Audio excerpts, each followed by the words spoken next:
around where you find yourself, and then that sort of information is in a database.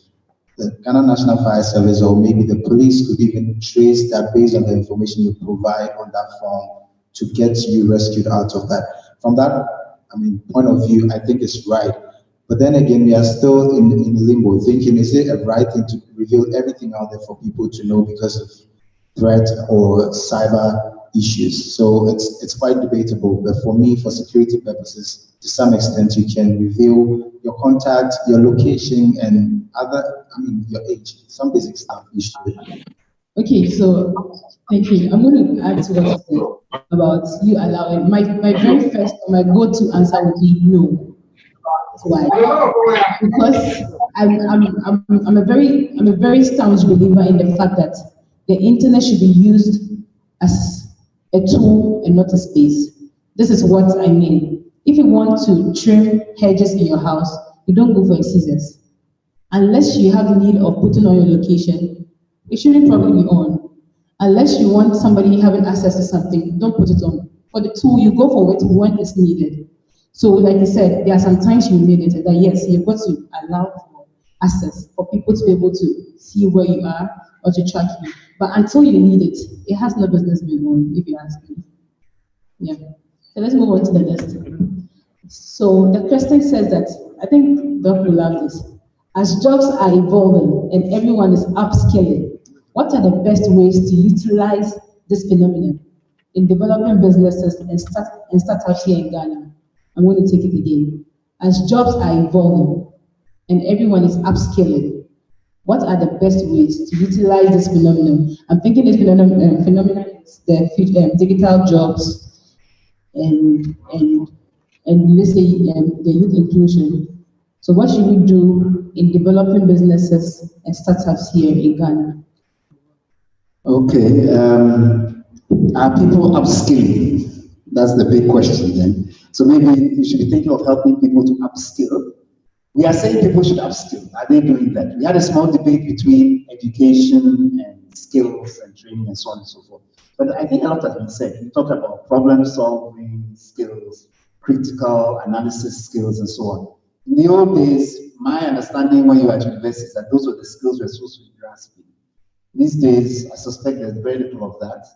More of chew, pour, pass, and forget. Then you get to the employer, then he doesn't employ you, and you are wondering why.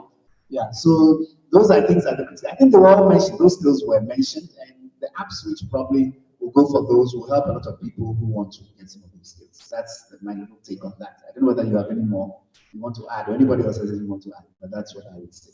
Okay, New York has left, probably when he returns. Let's add the next person who's starting. So, advice you would give to someone starting out.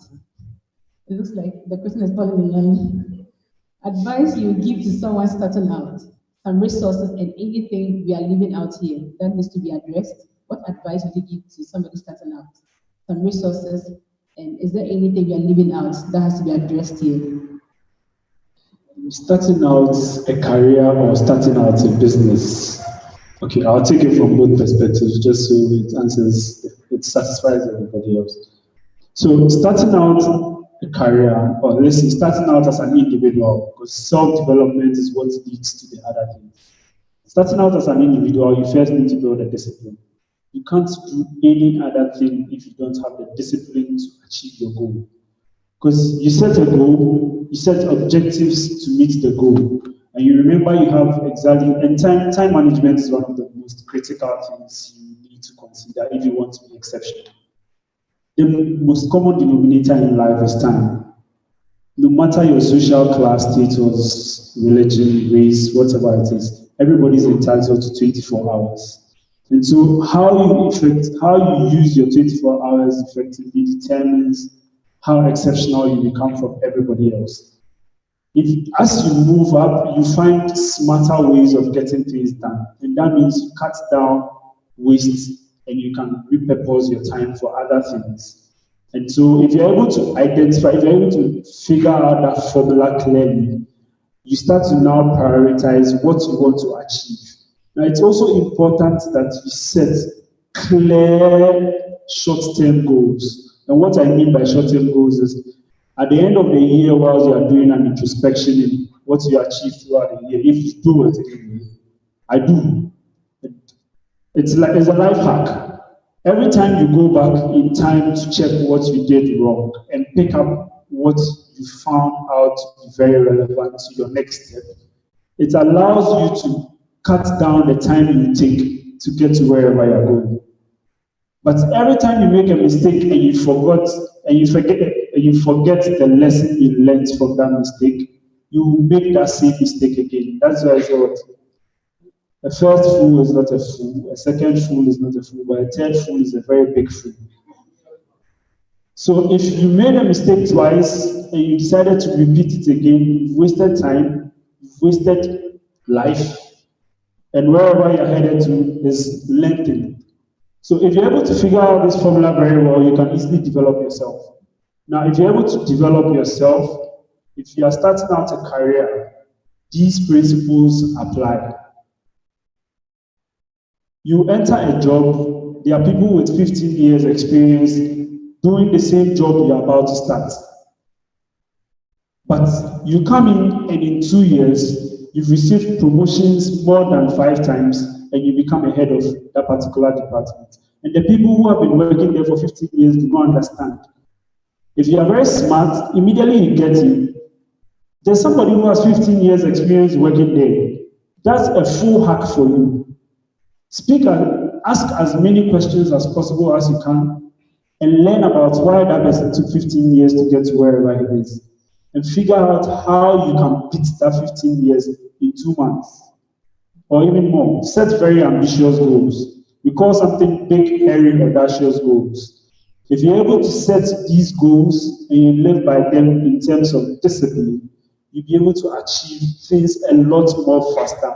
And people will be wondering why that 7-year-old I showed you this video is able to do the things he does because he asked a lot of questions. And he figured out what was more important to him. You also don't need to diversify too much. Like, it's becoming so common here in Ghana. People are diluting whatever they want to do. Like, you realize there's an opportunity here, so you jump there. Immediately there's another pitch competition here, you are there. Immediately there's a hackathon here, you are there. There's a conference here, you are there. In as much as you want to develop yourself, you also need to be selective with what you absorb in and what you spend your time on. So the opportunities are going to present themselves at every level of your career. You will get extremely busy when you get to a certain point. At some time, somebody will be controlling your calendar because that's the only way you can keep yourself sane. But you need to build that discipline as you climb up.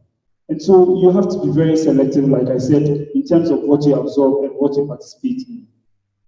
If you want to start a business, I'm not sure whatever you're about to start is the first of its kind.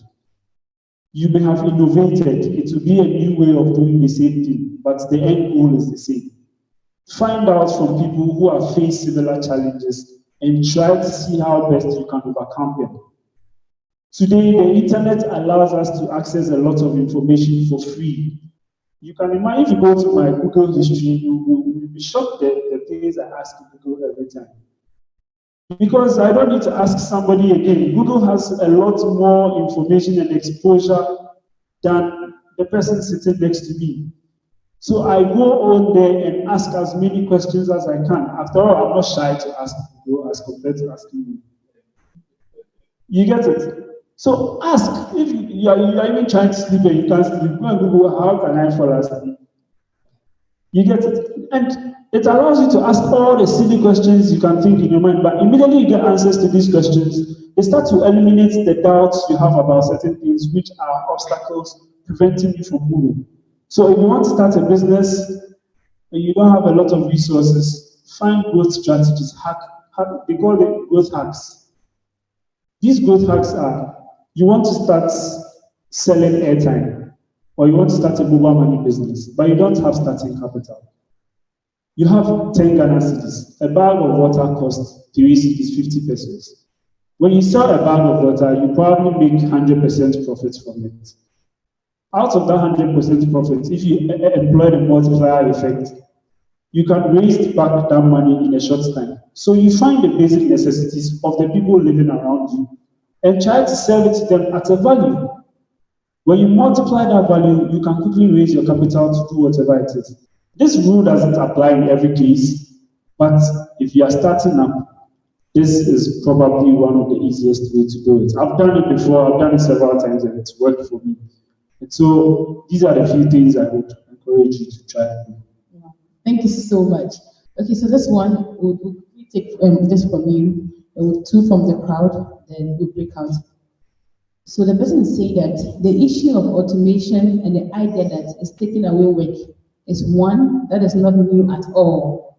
If you look back in history, we've seen centuries of concern about what machines, we've seen concerns about machines coming and taking over work.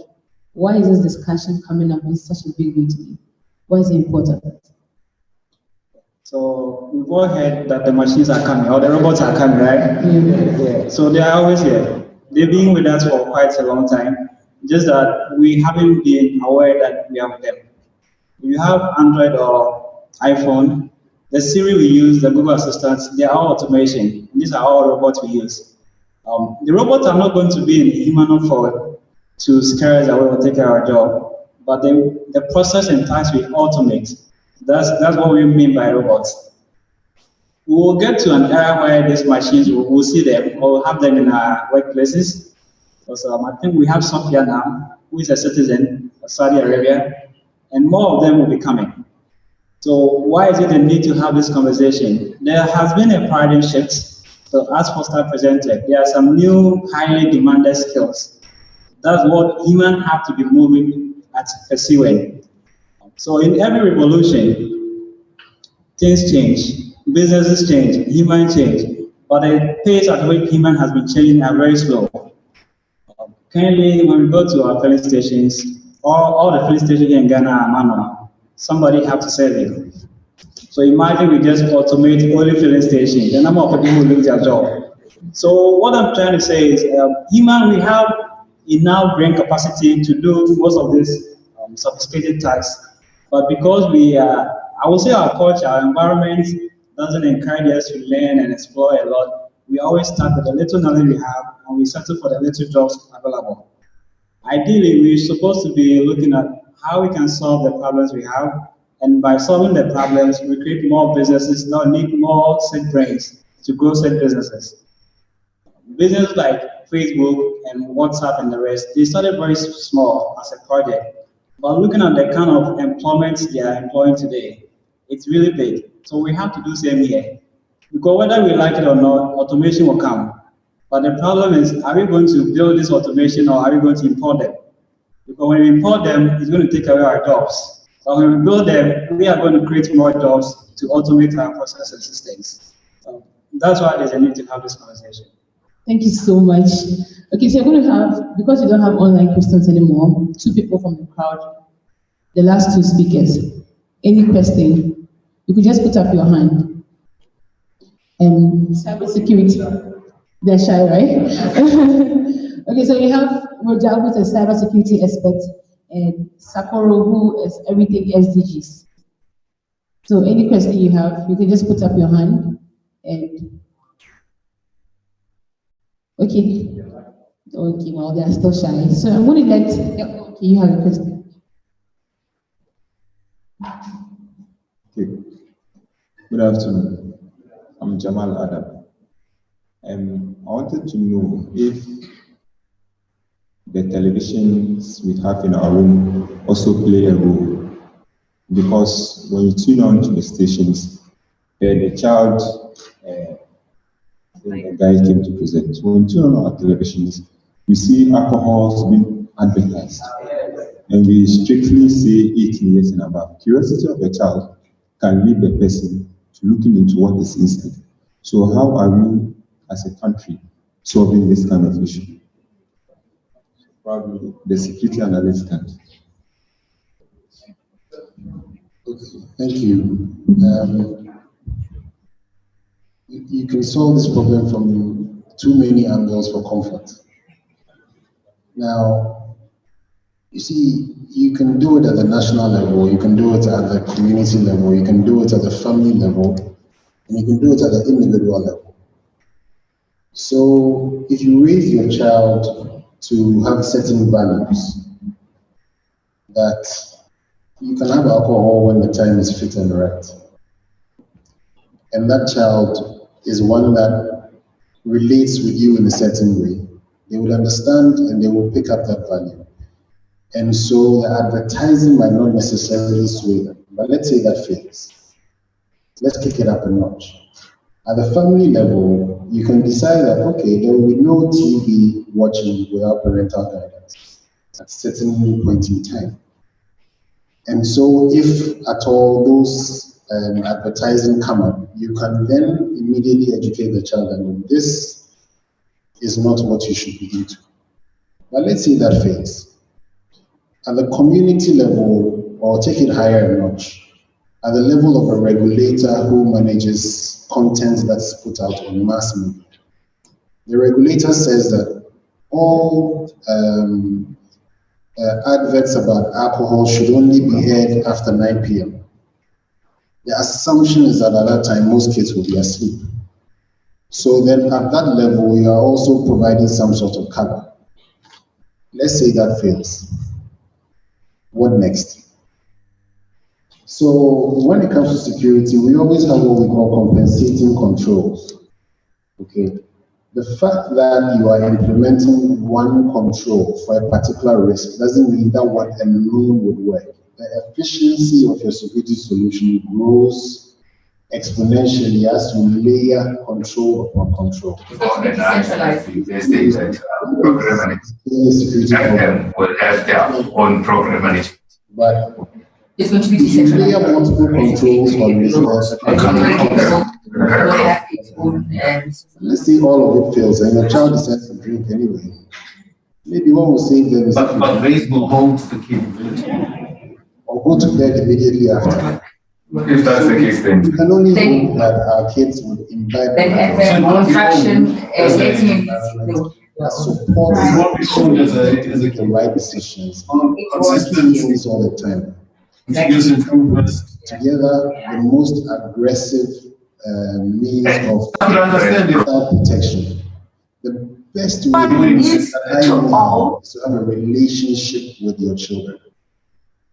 That way, you might be the first, maybe at worst, the second person who hears that there's an issue.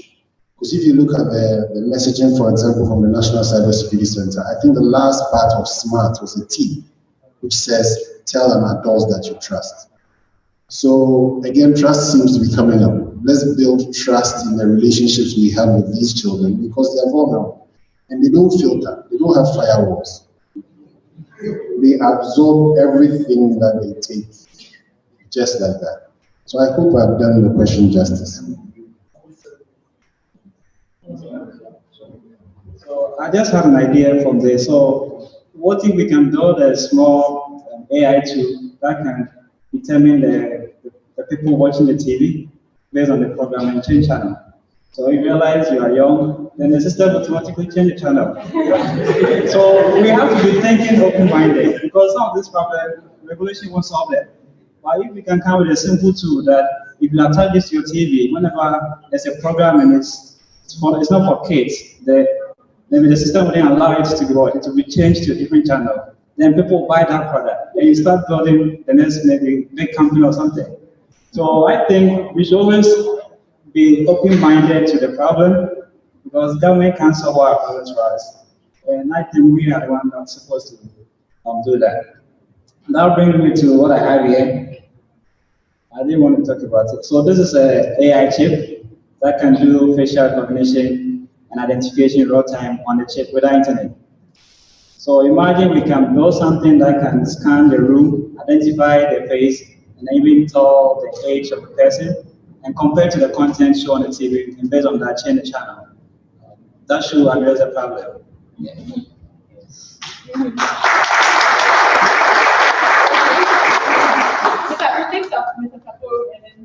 So now you're not sharing anymore. That's right. So let's go. Okay, so I think the microphone is somewhere. Yes, this goes to the IoT expert. Yes, we are observing a wave of technology and automation in Ghana currently, but the conversation is not being had about what the direction is for agriculture. The conversation is not being had as to what the direction is for agriculture. If you look at, let's say, Western countries like Netherlands and Israel, for example, you see they are championing waves in aspects like precision farming, where big data is driving efficient farming. And if we want to arrive at a position where we can feed our swelling population, I feel that that conversation should begin. But the challenge is even those who find themselves in the cities don't even enjoy stable internet. Talk much more of those who are in very remote areas. So what really is the way forward?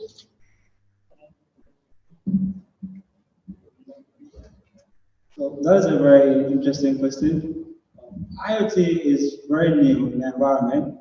And apart from the community and a couple of companies that have tried to do stuff in that space, we don't see much happening. But as you said, over there you see a lot happening. Currently we are now experimenting. We are very young. And we are even fortunate to have started earlier. Some of these things should have been started years ago, so that we could have joined and then start building on it. I realize the challenge with IoT is not a specific skill required. It's a whole tech people coming together. So we have the hardware engineer guy, the software, the security, the network. All these people have to come together before we can build one single IoT product. And that's why I figured we need to build a community first, bring all these people together, then we look at problems that we can solve with some of these innovation and technologies. So as part of the things we've been working on, we came out with this device that was built here in Ghana, printed and packaged, everything. So this is a smart smoke detector that can detect gas leakage, smoke, and fire real time.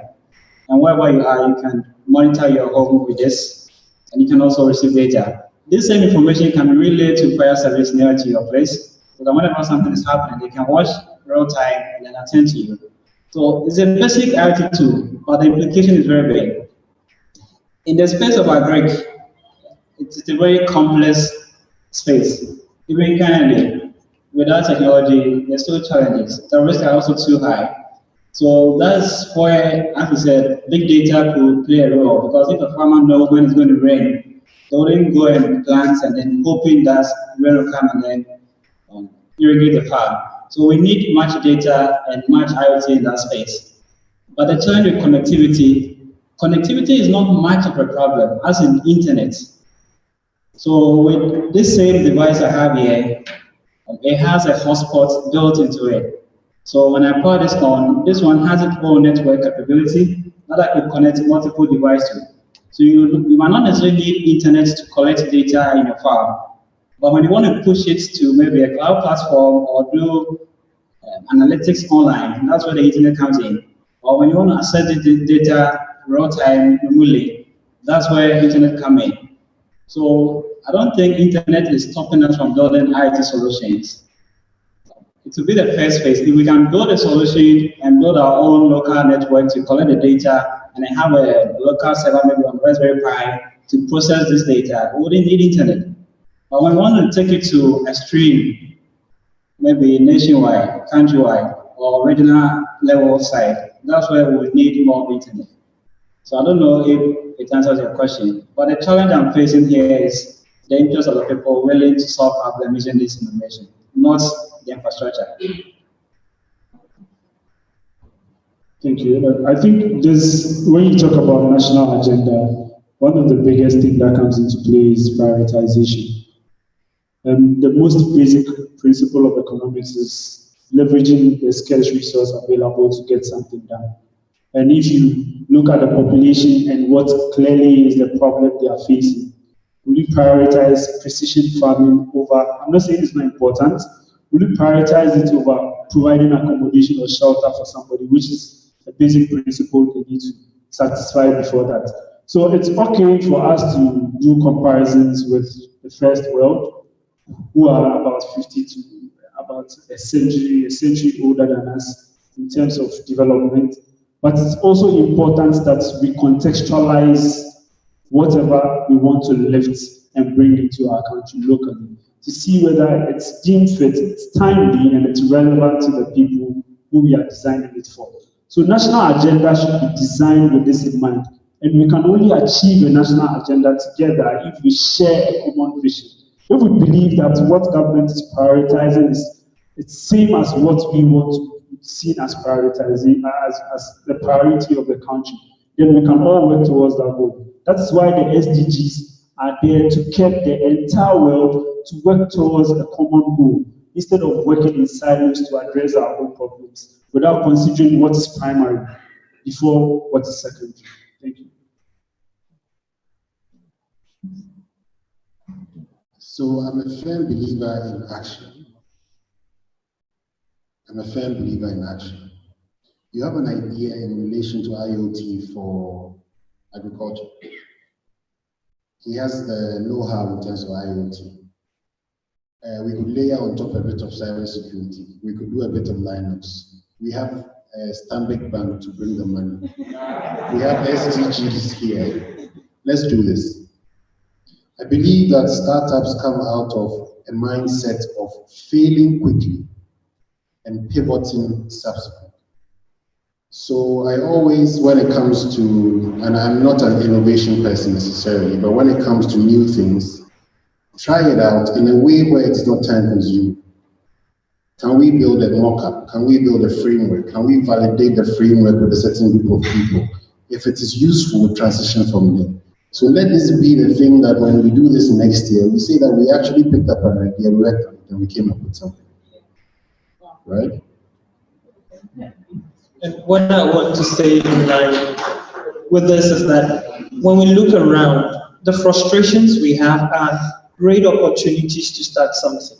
So we're thinking that IoT and then the internet is coming to take our jobs, technology is coming to take our jobs. But actually, it's going to create more jobs, not the ones we know, but different jobs that we need to think differently. And when we are frustrated about this, and we can go in and say, this idea, I want to change it, put your hands to work, and there's an opportunity for you.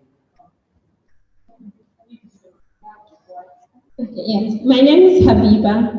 I'm an advocate of the youth and children issues, and I intern with Search Digital. My question goes to Mr. Safar from the CSO's platform. We know goal 3 that says good health and well-being. We have the children's rights there. We have goal 11 that also says safe communities and cities.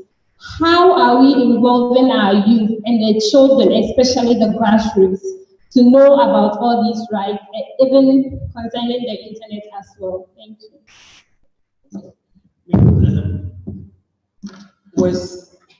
Let's start from the MDGs. When we had the MDGs, it was just a group of concerned citizens of the world who thought that we need something to support, or we need an agenda that all countries who subscribe to the UN can support so that we can have a better world.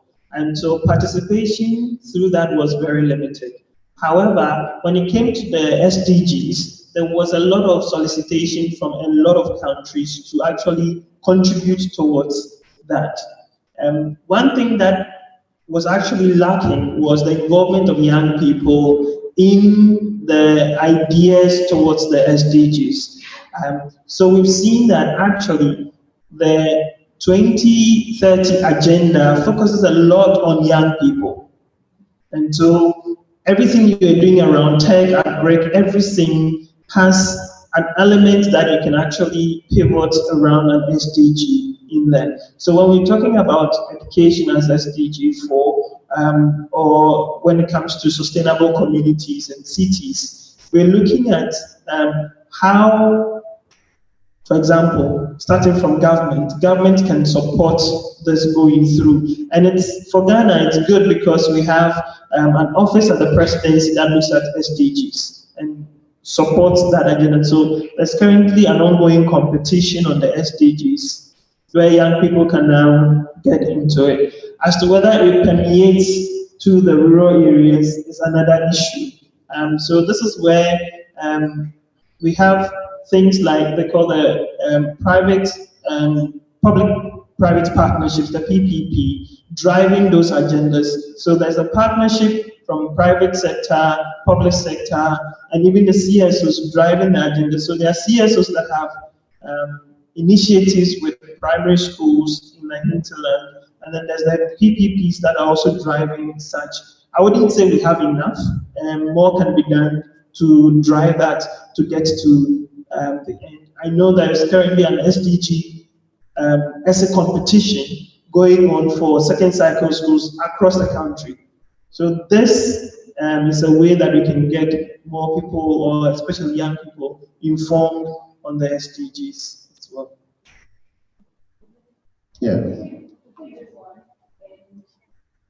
After the talk, what you want to do now is to go back to the Africa question. And to keep the conversation, because most of the studies around this school, we decided to find ways to act out of it after what comes from the so figure out then the effort to actually move on was such a Okay, thank you.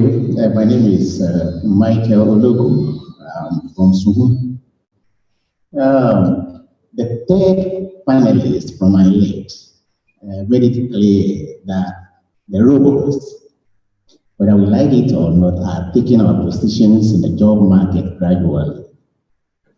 And so if we import them, they'll continue to take our job. But if we manufacture them, we create jobs. The issue for me now is that the action is now. The how is where my problem is.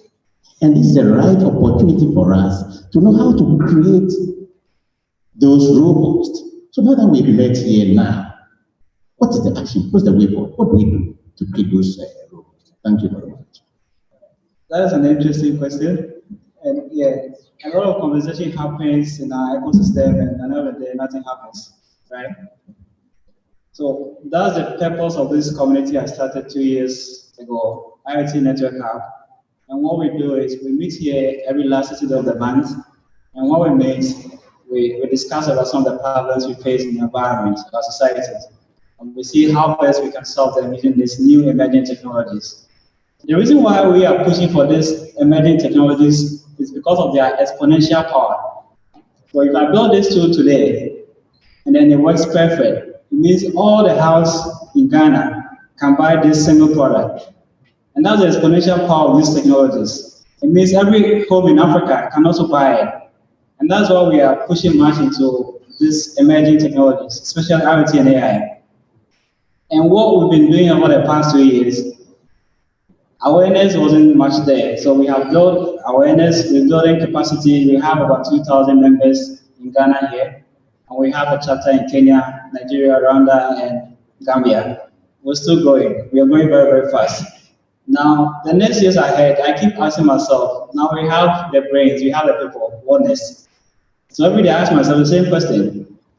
But the challenge I've been facing, it had to do with resources. I do everything with my own capacity, like my own strength. This center sponsors with a space that we use for free. But we need more partners on board, more people to help this movement so that we can build a robot. These things are not rocket science. We have better engineers here who can do better than we're doing. All the robots we see out there, we can do same. But we need collective efforts to help this movement. So that's all I can say. So with my strength and my community, we are doing the little we can. But if a bigger hand comes, we could do more, especially with SDG. There's no SDG goal that IoT and AI can't address. From 1 to the 17. We can address every problem in that SDG with IoT and AI. But we need to have this collaboration and partnership with the big people in the space. I had a meeting last 2 weeks with CSR. So they have been working on a lot of research work about the problems we're facing here in Ghana. Now, they were very impressed with what we're doing. So we're looking forward to working with them to commercialize some of the research work, or we try to bring them into life. Because they are all research papers and some are experimental. But we should be able to build them into products and build them into businesses to create more jobs. So we are hoping it goes well. attach that to the organization that have shown interest. But as I said, I think we have to build it to some extent for people to see the value in it before they put their resources into it. So maybe you can join us, and anybody here too can join us, then we can all push this thing out. Because whether we like it or not, it will happen. But the question is, where are we going to be when it happens? Are you going to be the one creating them or the one crying that we lost our job? So we have to ask ourselves that question. I don't know if it's answered your question. I also think that, you know how we used to have in the primary schools and in the JHS, we used to have technical skills department. Nowadays we have STEM department and all you see is only computers. Just computers and nothing technical and tangible coming out of it. But if we can have STEM labs all over our schools, that's a starting point also, so that the younger generation coming up have something that they know they can use, they can do technically, physically, tangibly, that will help them think outside the box instead of looking at what my father did and I want to do the same. So that we can start from there, and if we have a proliferation of all these in the country, we can have some ideas coming up, people putting their hands to work, and we can get something done.